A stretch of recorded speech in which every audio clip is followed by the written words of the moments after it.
Is kettlebell. You can use a dumbbell as well. It's 20, 15, 10, 2 times. For warm up, do a light stretch. Okay, guys, these are gonna be basic stretches. I want you to warm up the arms, get a good stretch. Okay, coming back, stretching through here. If you've already got a nice stretch routine, give yourself 1 to 2 minutes of a stretch. Okay, I'm gonna come down, I'm gonna touch my toes. All right, I'll come up and I'll do some single legs to get my hamstrings stretched out. Okay, do the other side as well. I might come back so I can get a good stretch in my calf here by pushing forward, and it looks like this, where my leg is nice and straight and my front leg is bent, and I've got my foot completely straight forward, so I'm getting a stretch in my calf. And if I'm very, very straight, my hips are tucked under, I can get a good stretch here into my hip as well. Because what it can look like is we can push backward and we can really get our calf, tuck the tailbone under. You get a nice stretch into that hip, and the more you go forward, the more of a stretch you get. World's greatest stretch. We've done this a couple times. I'll show it to you again. I'm gonna use the mat here. My knees are a little torn up already. All right, so world's greatest stretch. We're gonna go into a runner's stretch where we're coming forward, okay? We're getting a good stretch into the hip. I actually want you guys to practice this, just sitting here, just like this. If you're not there yet, come here. Just make sure that your knee is faced forward and that your tailbone is tucked under, all right? And then just hinge forward as much as you can. Assist yourself with hands if you need it. Okay, but the world's greatest stretch is where we are. We're coming down. I can't get both hands to the ground, so if you can, that's great. I'm gonna use an assisted hand, my right and my right leg. I'm gonna use my left arm to come up. This takes as much stability in your core as it does anything else. I'm gonna thread the needle under, and I feel the stretch in the outside of my hip on the right side. I'm gonna come up again. We're creating strength and flexibility here. All right, going back down. Woo. Okay, we're gonna do that three times through, and we're gonna do 2 sides, 2 rounds each side. My goodness, 2 rounds each side. Cat and cow. If you don't know what cat and cow is, you're on all fours. Hands are just underneath the shoulders. Knees are just shoulder width apart. Okay, cat is when we pull completely up. I want you to think about drawing your belly button to the ceiling. We're pushing with our hands too. Think about like a push up, right? Pushing upwards through the middle of our back. Tuck tailbone under as well. Okay, so we can just do this, but tuck the tailbone under to really get a nice draw in. Chin go to the chest. Release outwards. Make this slow so you can really feel the stretch, all right? So I'm pushing my belly button into the floor, pushing my spine to the floor as well. I've got a lot of force into my palms here. Head goes up towards the ceiling.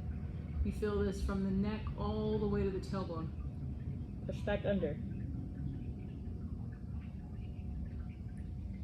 Push through. All right, we're gonna do 5 pass-throughs each way.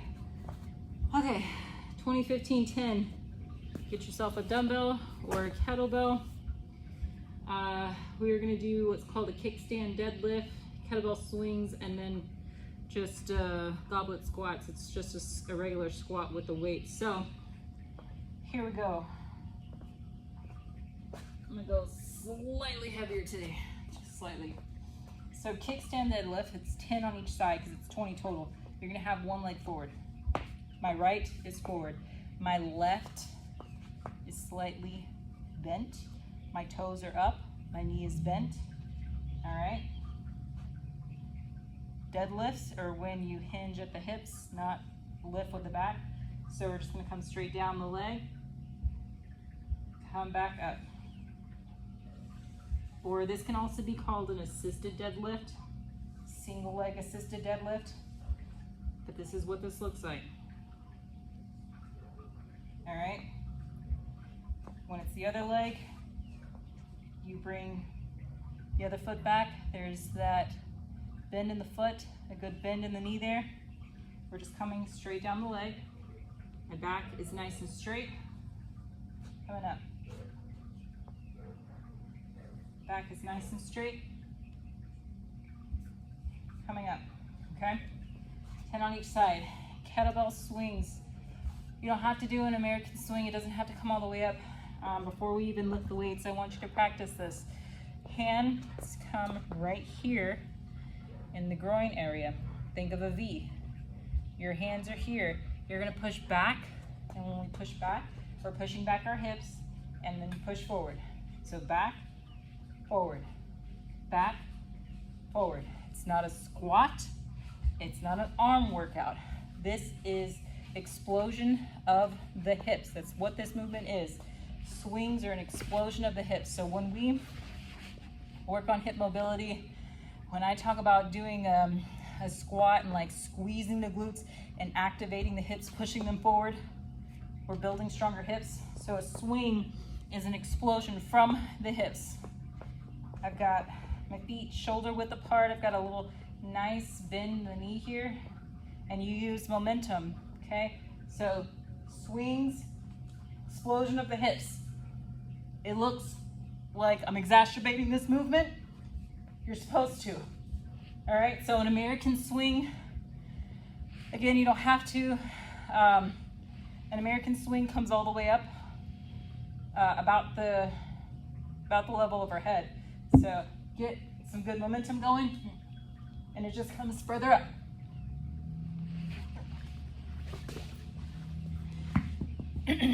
Not at all necessary. I think you could do half swings, and it's perfectly fine. So if you don't have a kettlebell, you can use a dumbbell as well.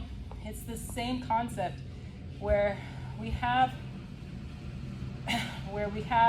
the dumbbell in between the legs here, and they're resting on our pelvis.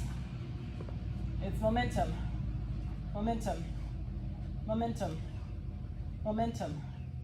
That's really all this is, okay? So what I don't want to see or have people do is this.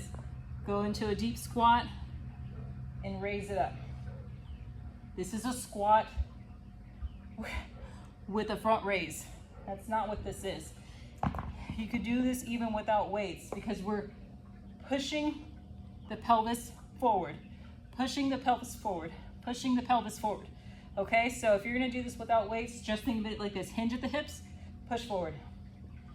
A little bit back, push forward. Back, push forward. So if you are beginner, do no weights, just do that movement. And then squats, you can do dumbbell, kettlebell.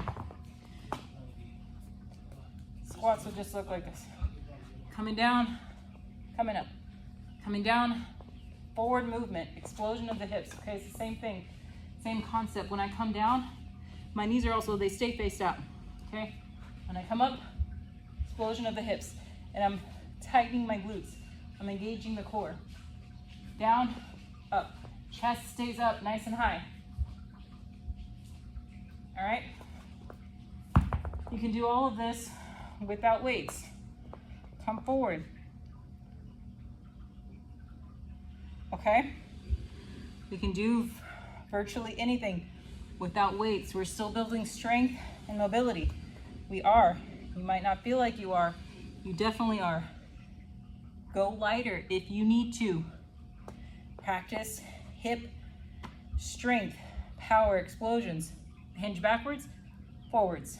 Make it fast too. Hinge backwards, forward. All right? And then squat. Push forward, squat, push forward. So it's 20, 15, 10.